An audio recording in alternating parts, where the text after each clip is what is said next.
Hi, I'm Don Ross, and I'm here to talk about Immanuel Kant, whom I'm going to be teaching in the fall. Kant was born in 1724, and he died in 1804, so at the age of 80. And he published, finally, his first great work, which is right up here, The Critique of Pure Reason, in 1781. Now, he was born in 1724, so he's 57, right? Yeah, 57.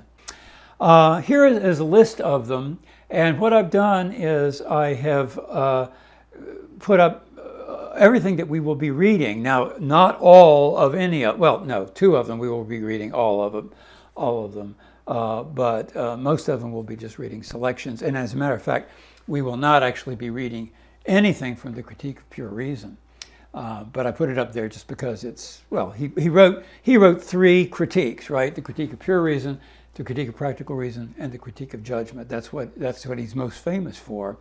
As it turns out, he wrote a, I don't know, like a Reader's Digest version of the Critique of Pure Reason, and it's called Prolegomena to Any Future Metaphysics. I didn't have room to put up the whole title, so I just abbreviated it, Prolegomena.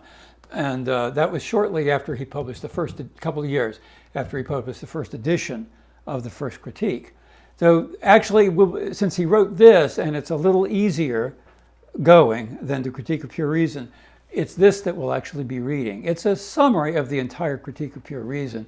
In a couple of cases, I wish he had included more detail. In some cases, it's too much of a summary, but it's pretty good, and it gets out his main epistemological ideas. So we'll be reading that in lieu of the Critique of Pure Reason.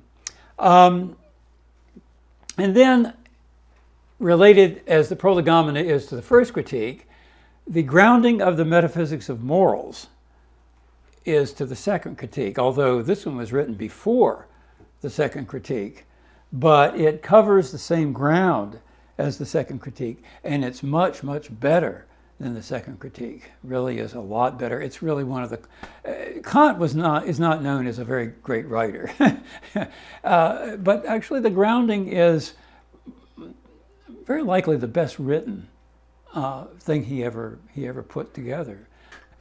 So I hope to see you in the fall.